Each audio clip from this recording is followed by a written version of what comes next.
Hello and welcome to another edition of your vlog series here at Media Insight. I'm Christy Kali Singh. It is officially band launch season. And what does this mean? Well, here's the opportunity for you, the masqueraders, to choose from a wide array of costumes from your favorite bands. Now, we at Media Insight, we've been tracking data, and so far for July, we have 158 mentions. Now, presenting a costume is one thing, but there's a lot of work that goes into the actual band launch. And to take us through this process, I'll be chatting in a few with Mr. Colin Greaves. I am sitting here with Mr. Colin Greaves, and you have had the opportunity of spending time in both the mass camp and behind the scenes at Digicel. Correct. So tell us a bit about your past experiences being in the mass band, and now you occupy such a great position in Digicel. At Digicel. So I was born into a carnival family. My father actually owned a carnival band, a band named Showcase and Associates. It's one of the longest running carnival bands in Trinidad. And onward from that, I went to university, UWI, and did carnival studies. And then I became the general manager at Island People. So I was managing Island People Mass as well as Island People events. So in a nutshell, a quick one, I was national carnival judge, and also basically everything that relates to carnival, I've done it in some sort of way. I still work in steel band and different things as well, right? On the corporate side at Digicel, I started at Digicel as the executive responsible for sponsorships, events, and marketing communications. And now I'm the head of public relations for Digicel Trinidad and Tobago. All right, so the best of both worlds, if I may say. So Colin, tell me a bit about the bands. I want to go back there because we're in band launch season. Band launch season. I mean, how is the mass camp for band launch season? Band launch season has a lot of energy, but it's it's different levels. There's a lot of excitement, but there's a lot of nervousness as well. Simply because a lot of the designers would have worked on these costumes for months leading up to the band launch. And then after the work that goes into actually creating the costume is all the presentation side of it. Yes. And I don't necessarily just mean the presentation at the launch. I mean the presentation in terms of what does the photo shoot look like, what do the models look like, what does the messaging around it looks like. So there are a lot of things that happen. What does the mass camp look like? What color we spray are the mannequins going to be? And all of those things. So there are multiple layers of things that happen in the design process. And it is a level of nervousness because everybody wants everything to be perfect. And more than that, you actually want the audience to love what you've done. And you know how that goes. It's it's creativity is very subjective. There's people just don't like everything. You might like a color, I might dislike it. Yeah. I might love something, you might hate it. So many times the atmosphere in the mass camp leading up to Carnival and leading up to the band launch is that of anticipation, excitement, a little bit of worry, a lot of like late nights and stuff because everybody's just putting a little extra oomph into whatever they're doing. So you mentioned a lot of the specifics in terms of the selection process. Mm-hmm. Now let's talk about the selection of advertising. Mm-hmm. Now back then you would have had a lot of traditional means of advertising as opposed to now where everything is done digitally. Correct. So how is it advertising then to now in terms of, getting people out and motivated. So the thing is, just recently I was having a conversation with the team about that. Back then you had to rely a lot on third-party endorsements, and that's where PR became very important. Right. So it was about getting journalists coming to the events, to the band launch, getting blogs and writers to come and capture and write reviews. And the reviews were very holistic on the entire experience, from what the entrance was like, the decor, the stage presentation, the length, what happened, X, Y, and Z. Now in the modern times of digital media with Instagram, Twitter, Facebook, Snapchat, you name it, it's there online. Everybody is now almost like a journalist. Yeah. So whereas before you would have dedicated sources that you would go to these 2 or 3 or 4 main writers or or journalists or media to get an essence of it was good or it was bad. Now there's so much varying opinions out there. Everyone has an opinion literally at their fingertips that they can express at a moment's notice. So that's one of the big things. Of course, the pros and cons. On the other side, it's the advantage of being able to directly communicate with such a wide cross-section of people in a very targeted way. When we would post newspaper ads to advertise the band launch back then with Island People, for instance, there was no guarantee who would read the newspaper. I mean, generally, you would have an idea of what the newspaper's target demographics are, but to know for a fact that a 17-year-old from Arima who went to a particular school where has an interest in music read it, you would never know that information. So digital and social media has allowed band leaders to get a lot more data in that sense. And speaking of data, we at Media Insight, we do provide the data for all the trending topics covered on all digital media platforms. So we've recently been tracking mentions for band launch, and so far we've seen a very high percentage of mentions coming down because we're in band launch season. What influences the band leaders themselves? This is from the mass and the band perspective.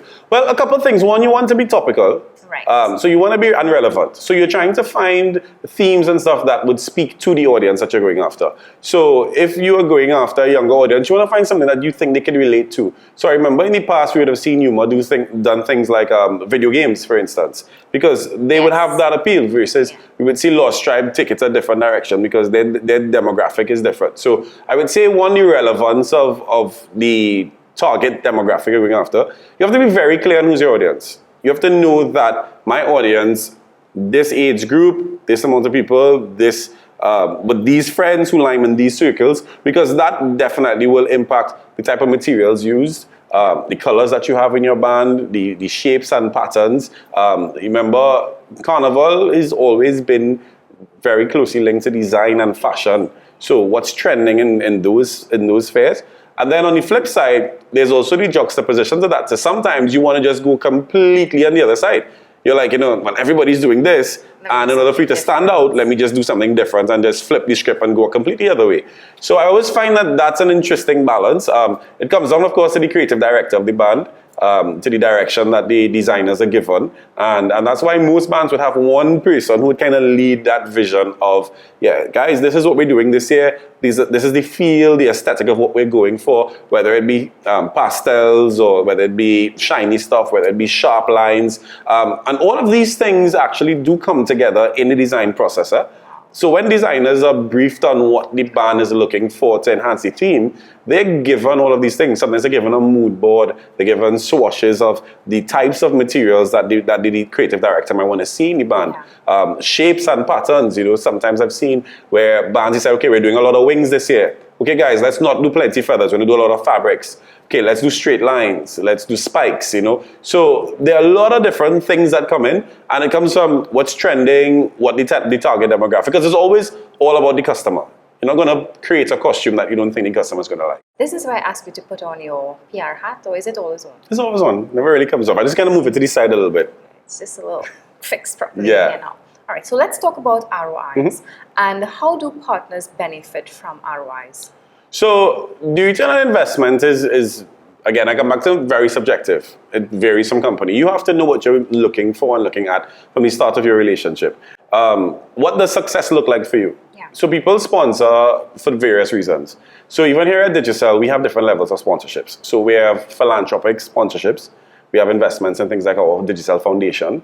Who's actually celebrating 10 years, putting a plug there for them. And the thing is, they would do things like community development projects, sustainable projects, and different things like that. We have marketing sponsorships, and marketing sponsorships are more directly related to engaging a particular target demographic that the brand is trying to engage.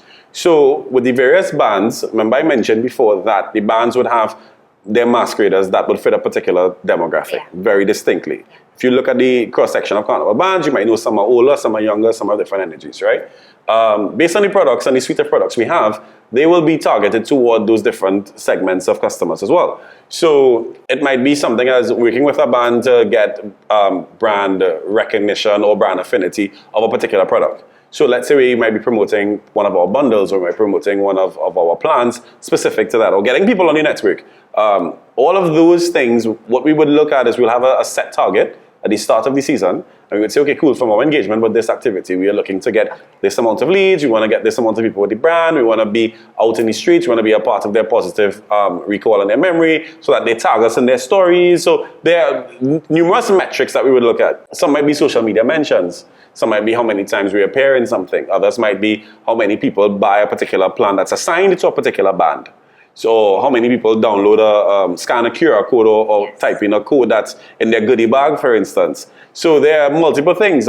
Even at events, when carnival bands host events and we do activations at those events, many times you would see us with the roving cameras and stuff. It's the level of engagement we get from those people. Because remember, those things now go to their social media. Yes. Those things are posted with their friends and families and are tagged, etc. And allows us to be a part of their story. Because that's what we want. I mean, ideally as a brand, we want to be a part of our customers' journey, and we want to be a part of supporting what they're passionate about. And I'm glad you mentioned that because, I mean, going to carnival fets, you would see, I'm going to use Digicel here as an example. You would see a nice booth set up and you have your camera, the photo booth there. So you have to post your picture with the hashtag. So this comes back to Digicel at the end of the day. When you think about it, hashtags are traceable. So especially when there's a unique hashtag for a particular season. So we tend to do that as well. So many times over the years, you would see we had Digicel, get more, expect more, get more, straight up to a faster data network for Carnival. We'll have pumping with Digicel, or we've done so many different unique hashtags each year. The time is now was one that we had recently as well. No time like now, sorry. And again, these things are all make it a traceable footprint that we're able to follow the journey with our customers to see, okay, they've interacted with us at X, Y, or Z event, X, Y, or Z carnival band, and this is how we can further our relationship with those people. What can we expect from Digicel in 2023 Carnival? Complete awesomeness. I mean, we've been out of Carnival for 2 whole years. Well, you know. Some people have. Okay, in terms of the physical aspect. Okay, because I was going to say, like, in terms of walking and we never stopped. Like, we carnivaled hard during COVID, I would say, you know. Like that. We've continued our support of local arts and culture. We've continued our sponsorships of soca artists, carnival bands, rhythm sections, artisans, wire benders, you name it. We've continued to be present with them all throughout the pandemic. So now that we've spent all of this time building relationship with them, of course, we're ready to just hit the road with everybody. Like, we just want to be out there in the events that are happening, mixing with our different customers, making sure they have a good time, making sure they stay connected, using the best network, and you know, just making sure that they get the value of what they want. Because again, when you're at an event or you're on the road carnival Monday and Tuesday, you want your phone to work.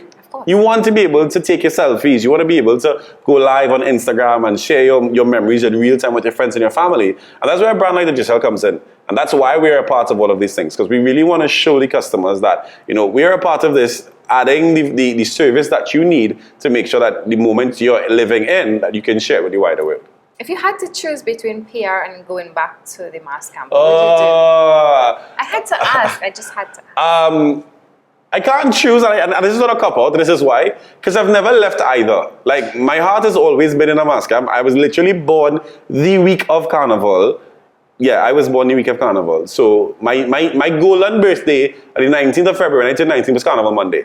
So it's always been a part of me. And similarly, because once I'm in the Carnival thing, I'm going to be telling people about it and engaging customers and having fun with people. So the PR side is always there. So regardless of which one I do, they're always going to be connected. And as we can clearly see here. All right, Colin, I want to thank you so much for joining me here today and sharing such great insight into your world of Carnival and PR and communications. Thank you all so much for having me. All right, so that brings us to the end of this edition of your vlog series here on Media Insight. I'm Christy Callie. Until next time, bye-bye for now.